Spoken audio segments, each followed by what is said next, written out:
Hello everyone, start करते हैं आज के वीडियो को। और आज के वीडियो में हम बात करने वाले हैं रायसीना डायलॉग के बारे में, जो कि दिल्ली में चल रहा है।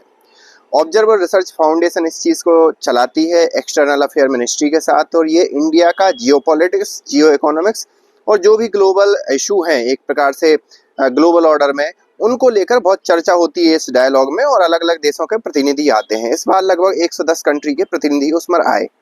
ये तो था पूरा एक तारतम्य कि रायसीना डायलॉग है क्या। इस रायसीना डायलॉग की चर्चा इस बात से ज़्यादा हुई कि भारत को ऑर्गेनाइज किया, इससे नहीं हुई, बल्कि इस बात से हुई कि क्रिस्टोफर एक डिप्टी सेक्रेटरी थे यूएस के। उन्होंने भारत को ही भारत के अंदर रह के ये कहा कि जो अमेरिका है वो दोबारा गलती नहीं करेगा और भारत को इतनी आर्थिक रूप से ताकतवर नहीं बनने देगा जैसा कि उसके साथ 20 साल पहले गलती हो गई चाइना को लेकर।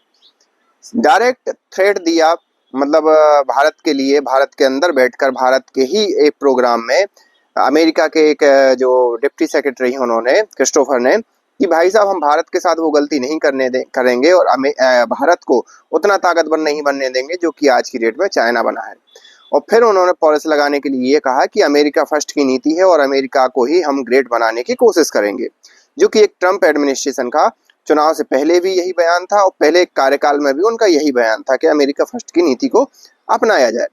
लेकिन ये बात कहीं ना कहीं एक चैलेंज करने वाली बात है। आपको याद हो ना हो, 2-3 महीने पहले ट्रम्प एडमिनिस्ट्रेशन ने कहा था कि इंडिया एक प्रकार से पूरे वर्ल्ड में ये कहता फिरता है कि हम अमेरिका के फ्रेंड हैं, अमेरिका के फ्रेंड है। मतलब directly indirectly Trump prime minister Modi को एक प्रकार से टारगेट कर रहे थे। जब प्राइम मिनिस्टर मोदी ने टैरिफ, जब उस समय ट्रम्प लगा रहे थे, यूक्रेन के जो राष्ट्रपति उनको भी ट्रम्प ने बुली किया था, और जब प्राइम मिनिस्टर मोदी ने कोई रिस्पॉन्स नहीं दिया, कुछ समय तक फ़ोन भी नहीं उठाया, तो ट्रम्प ने कहा कि जो भारत है वो बार बार एक प्रकार से कहता रहता है कि ये हम भारत के दोस्त हैं, हम अमेरिका के दोस्त हैं, हम अमेरिका के दोस्त हैं, लेकिन ये सब वो झूठ बोलता रहता है ग्लोबल ऑर्डर में खुद की पहचान बनाने के लिए। और उसके बाद भारत पर अमेरिका ने रशियन ऑयल को खरीदने के लिए 50% टैरिफ लगा दिए।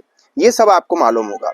लेकिन फिर बाद में भारत के अंदर जब बैठ के इस प्रकार की बयानबाजी दी जाती है तो सीधी सी बात है, चाहे भारत की गवर्नमेंट हो, भारत के लोग हों, उनको तो बुरा लगेगा। ये एक बयान था। दूसरा बयान क्या किया कि दूसरा बयान अमेरिका से ही दिया गया ट्रम्प एडमिनिस्ट्रेशन के द्वारा, और कहा गया कि हमने फिर से रशियन ऑयल खरीदने के लिए भारत को इजाजत दे दी है, उस पर हम एक्स्ट्रा टैरिफ अभी नहीं लगाएंगे क्योंकि ईरान और इजराइल का और अमेरिका का युद्ध चल रहा है।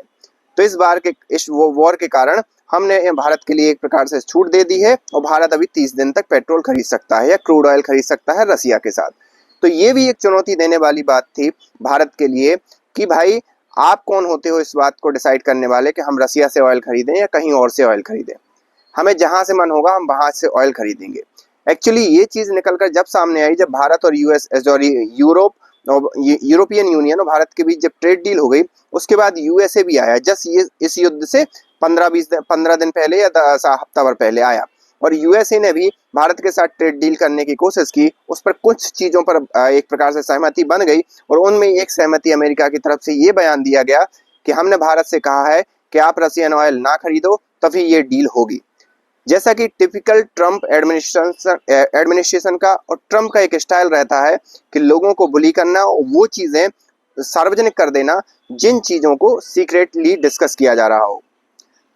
उन्होंने यहाँ तक, ट्रम्प एडमिनिस्ट्रेशन की तो हद तो जब हो गई जब ट्रम्प ने खुद ने जो यहाँ के राष्ट्रपति हैं फ्रांस के मैक्रोन साहब, और खुद की जो प्राइवेट चैट थी व्हाट्सएप पे या जो भी उनका मैसेंजर हो, उसको एक प्रकार से वो कर दिया, लीक कर दिया सोशल मीडिया के अंदर।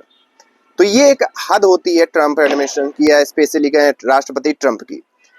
तो ये एक फिर से ये बयान दिया कि 30 दिन के लिए हम मोहलत देते हैं। तो उसी डायलॉग में, उसी रायसीना डायलॉग में जो हमारे विदेश मंत्री हैं जयशंकर साहब, उन्होंने स्पष्ट तो बयान नहीं दिया, लेकिन फिर भी उन्होंने संदेश उसमें कह दिया कि कोई भी देश ये निर्धारित नहीं करेगा कि भारत का ग्रोथ टारगेट और ग्रोथ का जो वो होगा सर्कल, मतलब ग्रोथ का जो पाथ होगा वो क्या होगा और भारत कितना ग्रोथ करेगा।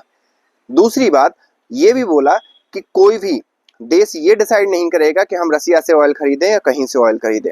और उन्हें कहना लाजमी भी था क्योंकि प्राइम मिनिस्टर मोदी की देश के अंदर जिस प्रकार की छवि है सीधी सी बात है, अगर कोई भी भारत की तरफ आंख उठा के देखता है या इस प्रकार की बातें करता है तो प्राइम मिनिस्टर मोदी की छवि को नुकसान पहुंचाता है। और यही कारण है कि पूरे विपक्ष ने इस मुद्दे को उठा लिया।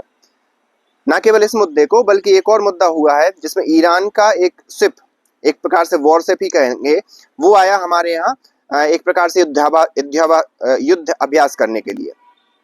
लेकिन जैसे ही वो युद्ध अभ्यास करके वापस जा रहा था तो तब तक वो क्या हो गया, मतलब आया पहले था, लेकिन जैसे ही वो जा रहा था तब तक वहां पर युद्ध शुरू हो गया ईरान, इजराइल और यूएसए के बीच में।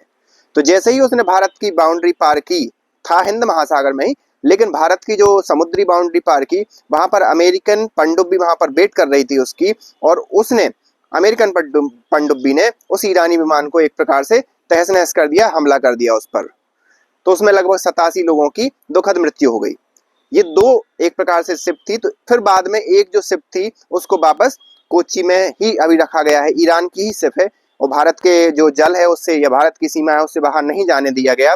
तो ये एक चीज है। लेकिन अगेन इस प्रकार का काम करके अमेरिका ने एक प्रकार से बुली ही किया भारत को। लेकिन बाद में जब चीजें निकलकर सामने आई तो भारत ने स्पष्ट किया कि हमने उस ईरानी जो जहाज है उससे कहा था कि आप यहीं रुको इस प्रकार की कंडीशन में, लेकिन उन्होंने बात नहीं मानी और वो हमारी सीमा से बाहर चले गए। वो बात अलग है कि भारत ने बाद में अपना जो सहयोग है उनको बचाने के लिए, उनको संरक्षण देने के लिए वो मदद जरूर की और अभी भी कर रहा है।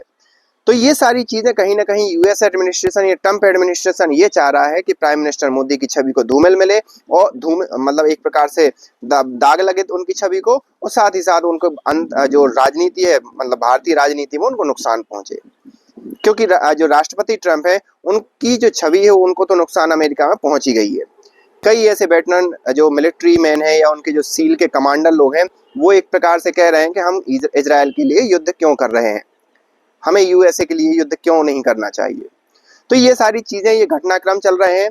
भारत ने भी एक प्रकार से कड़ा जवाब दिया है, लेकिन ये डिप्लोमेसी में कितना कन्वर्ट होता है, हम कितना ऑयल परचेस करते हैं, और इस प्रकार की जब समय में जब क्रूड ऑयल की कीमत बहुत बढ़ रही है उस समय हम रसिया से कितना ऑयल परचेस करते हैं, ये आने वाला समय ही बताएगा और कितने समय के लिए करते हैं।